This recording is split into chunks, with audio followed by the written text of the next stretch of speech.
제가 앞으로 심리 상담 공부를 좀 더 깊이 있게 해 보려고 하는데요. 제일 처음으로 학지사에서 나온 발달 심리학 부분에서도 아동기 편을 먼저 공부를 해 보려고 합니다. 이 아동기 편은 전에 제가 발달 심리학 공부를 하면서 발표를 했던 영상인데 이 부분부터 먼저 공부를 해 보려고 합니다. 신체 발달 부분에서는 아동기의 일반적인 신체 발달과 아동기의 건강 관리와 질병에 대해서 살펴보고, 인지 발달 부분에서는 삐아제의 인지 발달 이론과 아동기 지능 발달에 대해서 살펴보겠습니다. 아동기는 6세에서 12세까지이며 보통 아동기라 함은 초등학교 시절이라고 보면 될 것 같습니다. 아동기의 발달은 유치원을 졸업하여 초등학교에 막 입학한 1학년 아동과 중학교 1학년에 입학한 아이를 비교하여 보면 알 수가 있는데요. 6년 동안 그 아동들의 변화를 보면 알 수가 있습니다. 먼저 아동기의 신체 발달의 특징을 보게 되면, 아동기의 신체 성장 곡선은 비교적 완만한 형태를 이루고 있으며 성장 속도는 둔화하지만 신체 성장은 꾸준히 지속하게 됩니다. 학교 생활을 시작하는 학년기이며 인지 능력의 급격한 변화를 겪게 되며 담임 선생님과 또래 집단과의 새로운 인간관계를 맺으며 심리사회적 발달 경험을 하게 됩니다. 먼저 아동기의 신체적 발달의 특징을 살펴보게 되면, 몸통이나 팔다리가 가늘어지고 어깨가 넓어지며 머리 크기가 7분의 1에서 8분의 1 정도로 성인의 모습과 비슷한 형태로 갖추게 됩니다. 그리고 신장은 1년 평균 5.5cm 성장하게 되며, 보통 남아가 여아보다 크지만 10세에서 11세에 도달하게 되면 여아가 더 크게 됩니다. 그 오른쪽 표 6-1을 보게 되면 10에서 11세에 해당하는 그 부분에 보면 남자아이와 여자아이 신장의 비교가 나와 있는데, 여자아이가 신장이 더 큰 것을 확인을 할 수가 있습니다. 이것은 여아의 사춘기가 일찍 시작되기 때문이라고 보면 될 것 같습니다.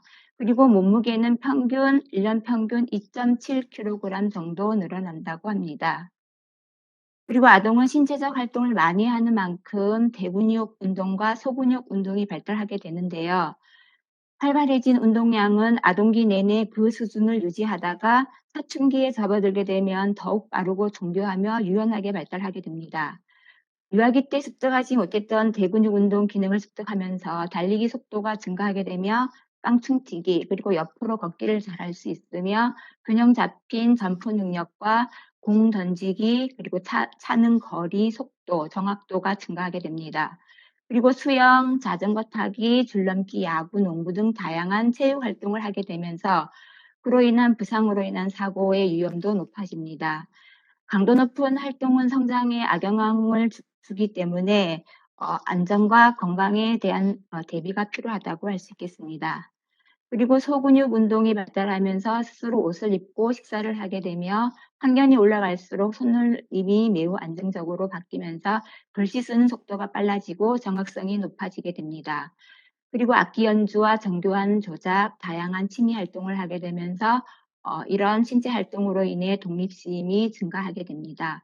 오른쪽에 그림을 보게 되면 그 저학년 아이의 점프 능력, 대근육 발달로 인한 사례라고 볼 수가 있고, 사슴벌레 만들기 모양이 나와 있는데 이거는 소근육 운동 발달로 인한 사례라고 볼 수가 있습니다. 그리고 밑에 그림을 보게 되면 6세의 아동은 깡총깡총 뛸 수가 있고, 7세는 눈을 감고 한쪽 발로 균형을 잡을 수 있고, 8세에서는 발을 번갈아 가며 한 발로 뛸 수 있는 등 9세, 10세, 11세, 12세 이렇게 꾸준히 성장을 하면서 발달을 하게 됩니다.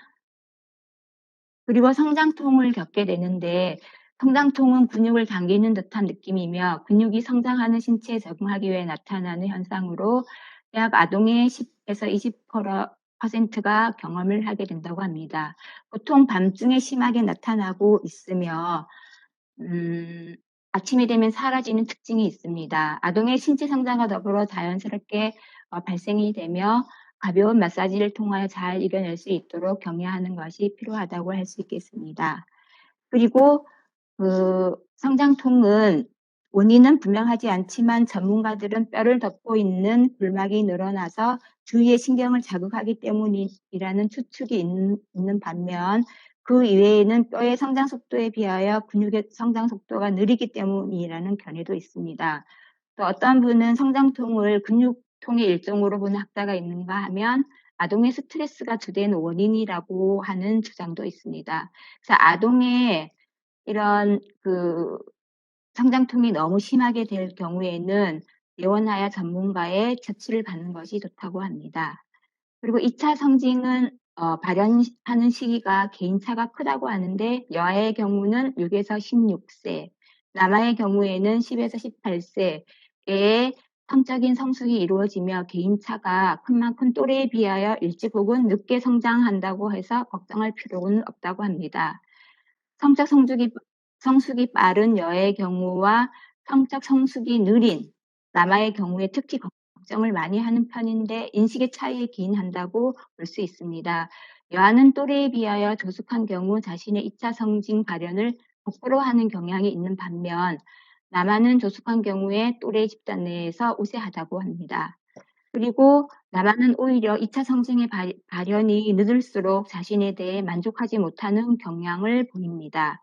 최근 성적 성숙의 연령대가 아동기 내에서도 점차 낮아지는 추세를 보이고 있는데 이는 영양 상태의 호전 및 TB, 컴퓨터 등과 같은 환경적 요인에 기인한 것도 크다고 합니다. 제가 자료를 정리하면서 알게 된 사실인데 최근 2년여 동안 코로나 장기화로 인해서 아동들의 생활 습관이 변화하면서 활동량이 줄고 간식량이 증가하면서 비만, 아동 또는 스트레스, 불안감이 쌓이면서 2차 성징이 빨라지면서 병원을 찾는 아동의 수가 많아졌다는 내용을 제가 본 적이 있습니다. 아동기의 건강은 면역력 증가로 건강한 편이며 생활 반경이 넓어지면서 감기 및 전염병 노출 위험이 생기면서 중이염, 편도선, 수두, 유행성 장염 등 위험이 있습니다. 그리고 아동 비만과 영양실조, 소아당뇨의 위험성이 거론이 되고 있는데 오른쪽 그림 6-2의 아동기 비만 아동의 증가는 매년 이렇게 증가하고 있는 추세에 있습니다. 아동기의 비만을 살펴보게 되면 고칼로리 음식 섭취와 운동 부족으로 비만과 가체중 비율이 지속적으로 증가하고 있는데요. 가체중과 비만에 걸린 아동의 80%가 가체중 성인으로 성장하는 버크의 연구 결과가 있으며 비만 아동일 경우에는 정서적, 사회적 문제 및 평생 동안의 건강 문제로 고통을 받고 있으며 아동기의 고혈압, 고지혈증, 비정상적인 호흡기 상태, 는 성인기에 심장병이나 당뇨병, 소화장애, 각종 암 발생 위험이 있습니다. 이런 비만의 원인은 유전학적인 요소가 있으며 호르몬 대사 이상일 경우도 있으며 고지방 인스턴트 음식, 과식하도록 자극하는 스트레스 환경, 운동량 부족이 있으며 또는 부모에 의해 제공된 환경 조건이 비만 아동을 만들 수도 있습니다. 부모의 잘못된 식습관 인식이라든가 아동의 짜증을 음식에 대한 욕구 결핍으로 해석하여 많이 먹게 하는 등 비만의 원인이 될 수가 있습니다. 이런 비만 아동의 치료는 식이요법, 운동요법, 행동수정요법 또는 정신치료, 약물 수술 등 다양한 방법이 있지만 가장 효과적인 치료는 나쁜 식습관과 생활 습관을 고치는 행동수정요법이라고 합니다. 비만 아동을 위하여서 학교 당국은 정기적인 건강관리 교육을 실시하고 좋은 식단으로 구성된 음식을 제공해야 하는데 싱가포르의 경우에는 규칙적인 영양 교육을 하고 있으며 저지방 급식, 체계적인 운동 수업으로 구성된 학교 프로그램을 운영한 결과 비만이 14에서 11% 감소했다고 합니다. 이처럼 체계적이고 장기적인 학교 프로그램이 제공되어야 되는 이유이기도 합니다. 다음은 아동기 영양이라고 볼 수가 있는데 아동기의 영양 공급도 또한 중요하다고 할 수가 있습니다. 충분한 영양 공급을 받은 아동은 그렇지 않은 아동보다 긍정적인 사고를 했으며 불안 수준이 낮았다고 합니다. 새로운 환경에 대한 도전감과 절망적인 상황에 대한 인내력이 높았고 자기 자신에 대한 확신 및 인식이 좋았다고 합니다.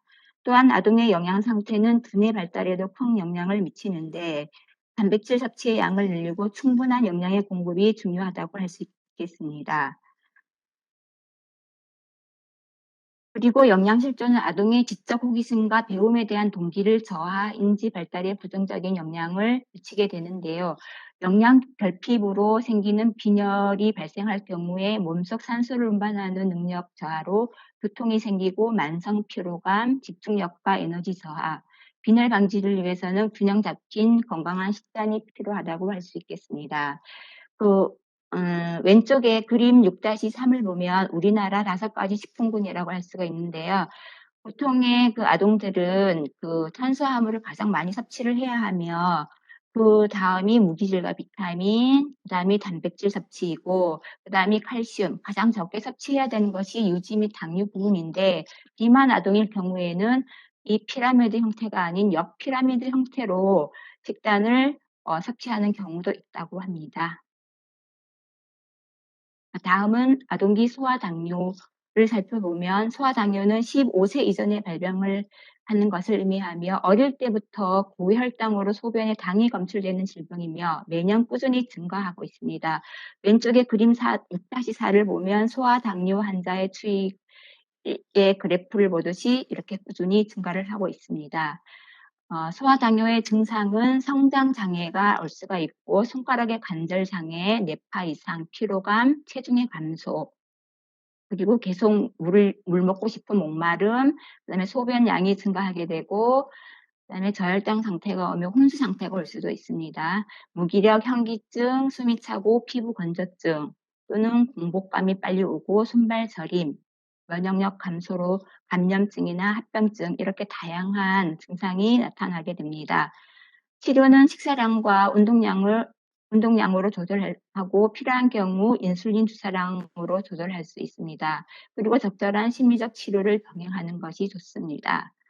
당뇨병을 가진 아동의 음식 섭취는 하루 권장량은 100 플러스 나이 곱하기 100 칼로리인데 만약 30분 동안 아동이 운동을 했을 경우에는 220 칼로리 정도의 별도로 추가를 해서 섭취를 해 줘야 하며 하루 3끼 아침, 점심, 저녁 외에 하루 3번 정도 저혈당 방지를 위해서 간식을 먹게 되는데 10시, 3시 취침 전에 권장을 하고 있습니다.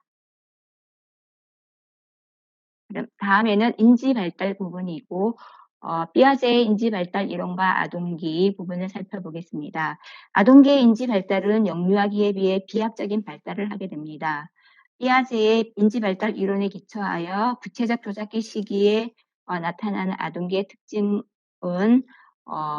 이제 그 구체적 조작기에 접어들게 됩니다. 구체적 조작기란 좀 더 세련된 방법으로 상징을 사용하고 논리적으로 생각을 하게 되며 여러 측면을 고려하고 사고할 수 있으며 다른 사람이 나와 다르게 생각할 수 있다라는 점을 이해하는 것이라고 할 수가 있겠습니다. 그리고 여기서 구체적이라는 것은 자신이 직접 경험하는 세계에 한정하게 되며 그에 따라 추상적이고 가설적인 개념은 이해하지 못한다는 뜻입니다. 즉 구체적인 경험 중심의 논리적 사고라고 보시면 될 것 같습니다. 논리적 조작이 가능해지면서 보존 개념을 획득하고 분류 서열화가 가능해지게 됩니다.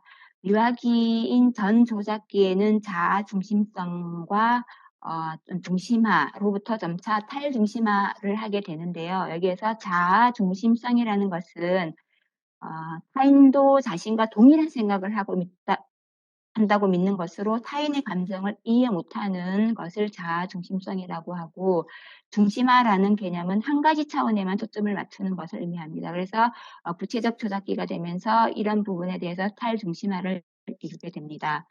그리고 또 한 가지는 피아제는 아동의 논리적 조작에 특별히 가역성을 강조했는데요. 전조작기 아동이 보존 개념을 획득하지 못한 것은 가역성을 획득하지 못했기 때문이라고 보았기 때문입니다. 가역성을 획득하게 되므로 눈에 지각되는 상황과 관계없이 두 블록의 수가 같다는 것을 머릿속으로 생각할 수 있게 됩니다. 그 가역성이라는 것은 어떠한 상황을 거꾸로 상상할 수 있으며 본래 상황으로 재변환할 수 있는 것을 말합니다. 이러한 논리적 조작은 분류, 보존 개념, 서열화 등에서 잘 나타나게 됩니다. 그러면 분류를 살펴보겠습니다. 분류는 공통된 속성에 따라 물건을 분류하고 일정한 물건이 다른 물건이 상하의 범주에 속하는 것을 인지하는 것을 의미하는데 단순 분류와 다중 분류로 나누게 됩니다. 단순 분류는 어떠한 대상을 한 가지 속성에 따라 단순하게 분류하는 것을 의미하며 다중 분류는 일정한 대상을 두 개 이상의 속성에 따라 분류할 수 있는 것입니다. 상위에 있는 범주와 하위에 있는 범주 간의 관계를 이해하는 범주 포함 개념을 습득하게 되는데 예를 들어 강아지 8마리, 고양이 2마리가 있는 상황에서 강아지가 많니 동물이 많니?라는 질문을 했을 때 전 조작기에 있는 유아는 눈에 보이는 대로 강아지가 많다라고 대답을 하지만 구체적 조작기에 있는 아동은 상위 범주임을 인지하기 때문에 동물이 많다라고 대답할 수 있습니다.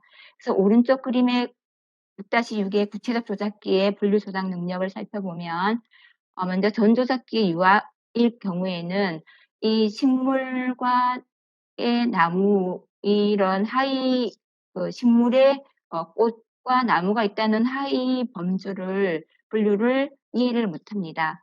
그런데 구체적 조작기인 아동일 경우에는 식물에는 꽃도 있고 나무도 있으며 꽃의 하위 범위에는 장미와 데이지, 백합 이런 펜지 하위 분류가 있다는 것을 이런 범주 포함 개념을 습득하게 됩니다. 다음으로는 보존 개념인데 보존 개념은 문제 해결 과정에서 직관에 의존하기보다는 논리적으로 사고하고 규칙을 적용하는 것을 의미합니다. 보존 개념은 어떤 사물이 외형이 변해도 그 사물이 본질은 변하지 않고 같다는 것을 인식하는 능력이라고 할 수가 있는데요. 이 시기의 아동은 더 이상 자신의 눈에 보이는 지각적 특성에 따르지 않고 논리적 조작에 근거하여 보존 문제를 해결하게 됩니다. 그래서 보존 개념을 획득하는 것은 동일성, 가역성, 상보성 개념을 이해하는 능력을 획득한다고 보았기 때문입니다. 그래서 6, 7세경에는 수에 대한 보존 개념을 획득하게 되고 8에서 9세는 면적, 9에서 10세경에는 무게에 대한 보존 개념, 14에서 15세에는 부피에 대한 보존 개념을 획득한다고 보았습니다. 이렇게 삐아제가 제시한 아동기 보존 개념의 획득은 문화적인 맥락이나 훈련에 의해서 영향을 받는다고 했는데요. 오른쪽 그림의 6-7에 보면 아동기 보존 개념의 훈련 그래프가 나와 있는데 도시 지역과 농촌 지역 이 두 지역을 이제 비교를 했는데요. 그 농촌 지역의 보존 개념 훈련을 받은 이런 그 농촌 지역의 아동도 도시 아동과 이렇게 비슷한 정도의 보전 개념과 수행 정도를 이렇게 비슷해졌다고 하고요. 훈련 받지 못한 이 농촌 지역의 아동은 그 보존 개념 획득 및 수행의 정도가 수준에 미치지 못하였다는 그래프 내용을 토대로 해서 이하제가 제시한 아동기 보존 개념의 획득은 문화적인 맥락이나 훈련에 의해서 영향을 받는다고 합니다. 그리고 다음은 서열화인데요. 서열화란 길이와 양적인 차원에 따라 일정한 사물을 차례대로 배열, 줄을 세우는 것이라고 할 수가 있는데요. 그런 능력을 의미합니다. 단순 서열화와 다중 서열화가 있는데요.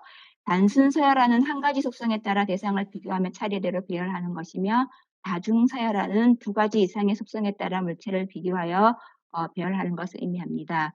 이 시기의 아이들은 앞에 놓여 있는 여러 개의 자동차를 크기와 종류에 따라서 동시에 배열할 수 있습니다. 그래서 이 시기의 인지 발달 특징 중에 하나가 추이성인데요. 추이성이란 어떤 결론을 이해하기 위하여 일정한 관계를 논리적으로 통합할 수 있는 능력을 의미합니다.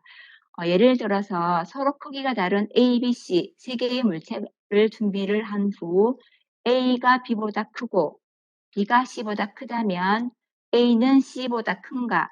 라는 질문에 대해 구체적 조작기의 아동은 A가 C보다 크다고 이해하고 대답할 수 있는 시기가 되는 것입니다. 이 시기에는 명료하고 뚜렷하며 구체적인 대상이 아니면 직관적 사고 수준에서 벗어나는 논리적 추론은 여전히 할 수는 없다고 합니다.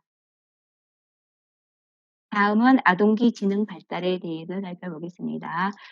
지능이란 타당한 지능 검사가 보고하는 점수를 의미하거나 인간이 학습하기 위한 역량, 한 인간이 획득한 총 지식, 또는 새로운 상황과 환경에 적응하는 인간의 능력 등으로 규정이 됩니다. 지능의 특성에 따라 다양한 견해가 있는데요. 큰 흐름 세 가지를 살펴보겠습니다. 세 가지는 일반 요인 이론, 다요인 이론, 다중지능 이론이라고 볼 수가 있는데요. 일반 요인 이론의 대표적인 학자는 스피어만이고, 이 특징을 보면 지능 검사의 특정 문항 간 상관이 높아서 결국 지능은 하나의 요인으로 구성된다는 관점입니다. 그리고 다요인 이론은 한 개가 아닌 몇 개의 기본 정신 능력으로 여러 개가 모여서 구성된다는 관점으로 서스톤과 길포드가 있습니다. 다중지능 이론은 지능의 기저 능력은 서로 별개의 것이다, 고유한 영역이다라고 한 이론으로서 그 학자는 스탠버그와 가드너가 있습니다. 그러면 일반 요인 중에서 스피어만이 주장한 두 가지 요인에 대해서 살펴보겠습니다. 스피어만은 두 가지 요인을 G 요인과 S 요인으로 이렇게 두 가지를 나누었는데요. G 요인은 일반 요인으로 요인이고 S 요인은 특수 요인이라고 했습니다. 그래서 일반 요인은 모든 지능 검사에 적용되는 일반적인 지능이라고 했고, 이 속에는 5가지가 공존한다고 했습니다. 언어, 수, 정신, 속도, 주의, 상상 이렇게 있고요. 특수한 지능은 이렇게 G 요인이 있고 S 요인이 이렇게 특수한 지능이 있을 경우에 이런 지능 간의 개인차가 발생을 하게 되고, 이 두 요인이 함께 정신과제에 대해 수행을 결정한다는 스피어만의 두 가지 요인이 있습니다. 다음은 다요인 이론의 서스톤. 학자는 기본적인 능력에 대해서 PMA를 이제 주장을 했는데요. 프리어베리 멘탈 어빌리티에서 이 줄여서 PMA라고 했습니다. 서스톤은 7가지 기본 정신 능력에 대해서 주장을 했는데요. 인간의 지능은 하나의 요인으로 되어 있지 않고 여러 요인이 합쳐진 것이라고 주장을 했습니다. 그래서 지능에는 언어 이해, 기억, 추리, 공간 시각화, 수, 단어 유창성, 지각 속도, 이래서 7가지 각 요인에 대해서 개별화된 점수를 제시해야 된다라고 제안을 했습니다. 그리고 다요인 이론의 다른 학자인 길포드는 지능 구조 모형이라는 이런 차원을 이제 주장을 했는데요. 여기에는 3가지 필수적 차원이 있습니다. 내용 차원과 조작 차원, 산출 차원이 있는데, 이 각각의 하위 요인이 연결되어 하나의 지능이 된다고 이제 보았습니다. 이 초기에는 내용 차원이 4가지였고, 조작 차원이 5가지, 산출 차원이 6가지에서 총 120개의 요인을 제시를 했습니다. 이후 내용은 5개, 조작은 현재는 6개, 산출 6개 부분이고 총 합해서 180개의 서로 다른 정신 능력이 있다고 보았습니다. 그 내용 차원을 살펴보면 시각적, 청각적, 상징적, 의미론적, 행동적 이렇게 5가지 차원이 있다고 보았고, 조작적인 차원에서는 평가, 수렴적 생산, 확산적 생산, 기억 저장, 기억 파지, 인지, 그래서 5가지. 그다음 산출 차원에서는 단위, 유목, 관계, 체계, 변환, 함축해서 180가지. 이렇게 180가지나 되는 이렇게 많은 요인이 있다고 길포드는 주장을 했습니다. 또 다중지능 이론의 스탠버그는 지능 3원론 이렇게 3가지의 3원론을 주장을 했는데, 특정한 문제 해결과 지적인 행동을 위한 정보를 어떻게 모으고 사용하는지에 대해서 이제 대한 관점을 살펴보시면 되는데요. 이 3가지 3원론에는 분석적 지능과 창조적 지능, 실제적 지능 3가지인데, 먼저 분석적 지능을 살펴보면 메타 요소, 수행 요소, 지식, 습득 요소 이렇게 3가지 요소로 나누어지는데 메타 요소 같은 경우에는 가장 위에 있는 상위 정신 과정으로서 사전에 뭔가를 계획하거나 일의 점검, 통제를 위한 평가하는 정신 과정이라고 보았고요. 그다음에 수행 요소는 고등 정신 과정인 메타 요소를 이행하기 위한 하위 수준으로 보았고, 지식 습득하는 요소는 메타와 수행 요소가 하는 것을 실제로 어떻게 해야 하는지에 대해 학습하는 지능이라고 보았습니다. 다음 창조적 지능을 살펴보면 다른 말로 경험적 지능이라고도 하는데, 여기에는 신기성 능력과 자동화 능력이 있는데요. 신기성 능력은 통찰력과 창조 능력, 자동화 능력에는 새로운 해결책을 신속하게 일상적인 과정으로 조동할 수 있는 능력을 보았습니다.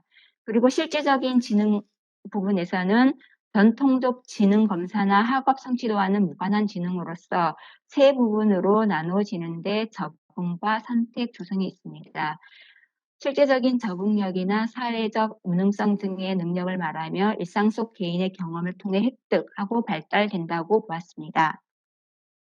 다음은 다중지능 이론의 가드너의 8가지 지능에 대해서 살펴보겠습니다. 가드너는 지능이란 일정한 문화에서 유용하게 쓸 수 있는 정보를 처리하는 생물학적, 심리학적 잠재력을 지능이라고 보았고요. 인간 두뇌의 해부학적 구조와 개인이 속한 문화의 관점에서 분석을 하고자 했습니다.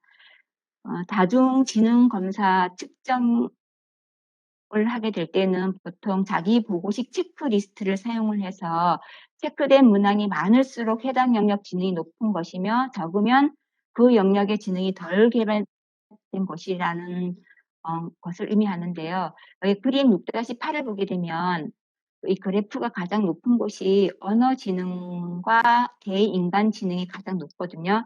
그래서 이런 높은 수준의 개인차를 고려해서 강점 지능이 더욱 향상할 수 있도록 교수학습법을 개발하게 되는 것이고, 그다음 이 그래프가 낮은 부분이 있는데요. 음악 지능하고 지금 이 아동은 신체 운동 지능이 낮은 수준으로 나와 있거든요. 그래서 이 그래프를 검사 체크리스트를 보면서 이 부분을 더 높일 수 있는 학습법을 투입을 한다고 합니다. 그래서 이 다중지능 검사는 아동의 교수 학습 과정에 적용을 하게 되며 강점 지능은 더욱 강화를 하게 되고 약점 지능은 강점 지능을 통하여 보완할 수 있도록 이렇게 투입을 한다고 합니다.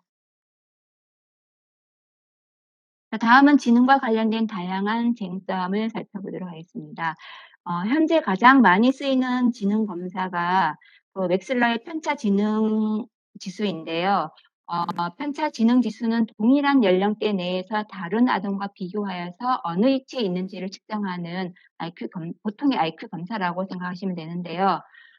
이런 지능 지수의 평균을 100으로 봤을 때 표준 편차를 15에서 16 플러스 마이너스 2 안에 있는 범위의 그 지수를 정상 지능으로 보고요. 그 외의 지능은 비정상 지능으로 봤습니다.